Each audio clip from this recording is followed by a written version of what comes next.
Olá pessoal, tudo jóia? Esse aqui é mais um Mapeando do Direito, mais uma aula de Direito Constitucional. Estamos estudando controle de constitucionalidade. Agora eu quero fazer com vocês, muito rapidamente mesmo, dar uma analisada na evolução histórica do controle de constitucionalidade. Bem rápido mesmo, não é? A história começa bem no início do século XIX nos Estados Unidos da América, tá? Num caso que tem origem em 1801 e foi julgado pela Suprema Corte Americana em 1803. É o famoso caso Marbury versus Madison. Rapidamente, o que aconteceu lá, gente? É o seguinte. Nos Estados Unidos da América, em 1801, o presidente daquela época, John Adams, não conseguiu se reeleger, então estava saindo do poder, ia dar lugar para Thomas Jefferson. Só que o John Adams resolveu, antes de sair do poder, conseguia passar uma lei lá no Congresso americano e criar diversos novos cargos de magistrados, novos cargos de juízes, com o objetivo de nomear para esses cargos diversas pessoas do seu círculo político, né? Bem básico isso, bem comum isso, né, gente?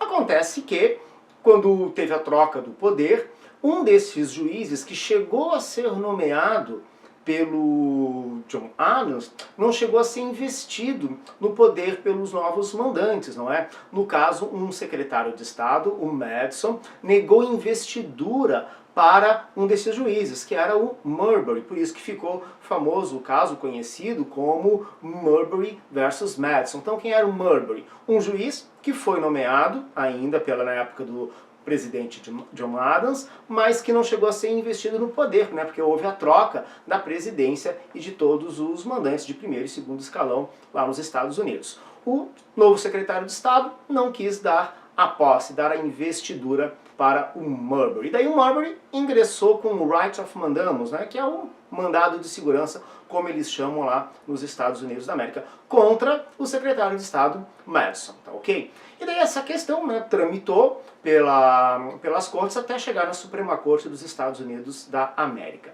E lá chegando veio um famoso voto do presidente da Suprema Corte Americana, que eles chamam lá de Chief of Justice, o John Marshall. O voto dele ficou famoso por ter sido o primeiro voto, né, a primeira decisão judicial que aceita, que traz a ideia de controle de constitucionalidade.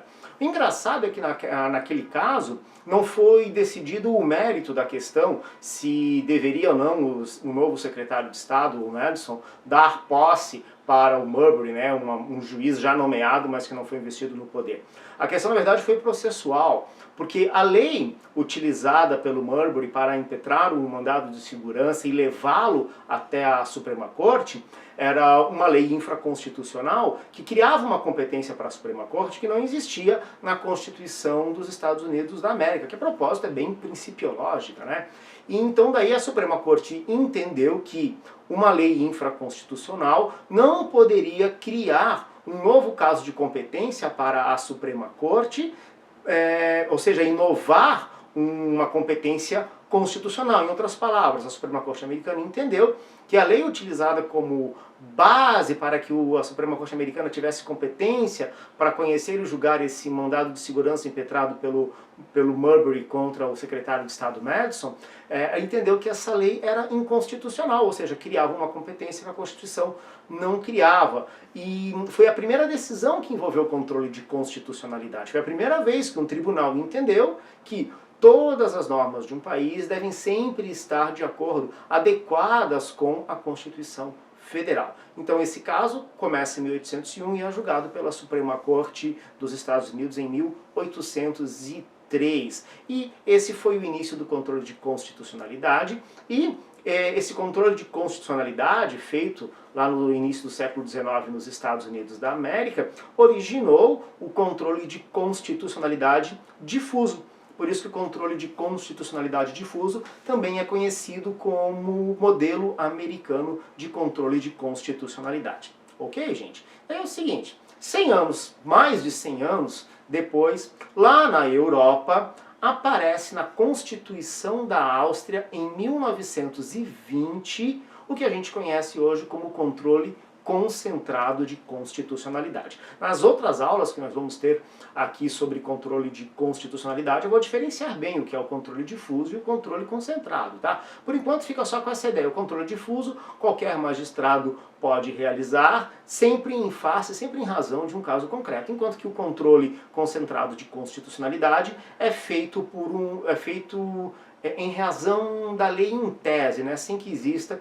um caso concreto. E foi na Constituição Austríaca de 1920 que aparece a ideia do controle abstrato, né, o controle em tese de normas, o controle concentrado. Por que é chamado concentrado? Porque não pode ser feito por qualquer juiz. Para isso tem que ser criada uma corte constitucional, um tribunal constitucional. Essa ideia que aparece na Áustria em 1920 já apareceu com a influência de Hans Kelsen, não é, que vai sedimentar toda essa noção de controle de Tribunal Constitucional, né, num dos capítulos do livro dele, A Teoria Pura do Direito, quando ele fala da hierarquia de normas, tá ok?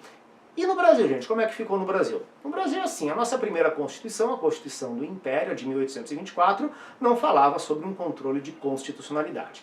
A nossa segunda Constituição, que é a nossa primeira republicana, a de 1891, adotou o modelo dos Estados Unidos da América, né? Nós somos muito influenciados naquela época pelos Estados Unidos da América. Então, na nossa segunda Constituição, a primeira republicana, 1891, aparece o controle difuso de constitucionalidade. Tá ok?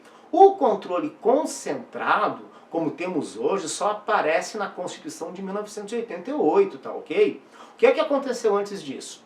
Na de 34, aparece o embrião do controle concentrado, mas exclusivamente em relação à ação interventiva, que dava poderes, né, um modelo em que se dá poderes ao Procurador-Geral da República representar ao Supremo Tribunal Federal para que intervenha em algum estado da federação que esteja contrariando princípios constitucionais que hoje conhecemos como os princípios sensíveis. E esse modelo se arrastou, né, durante décadas, só que como conhecemos hoje, né, com a ação, com a ADI genérica, com vários legitimados, além do Procurador-Geral da República, o modelo de controle concentrado que adotamos hoje só surgiu no Brasil com a atual Constituição, a de 1988.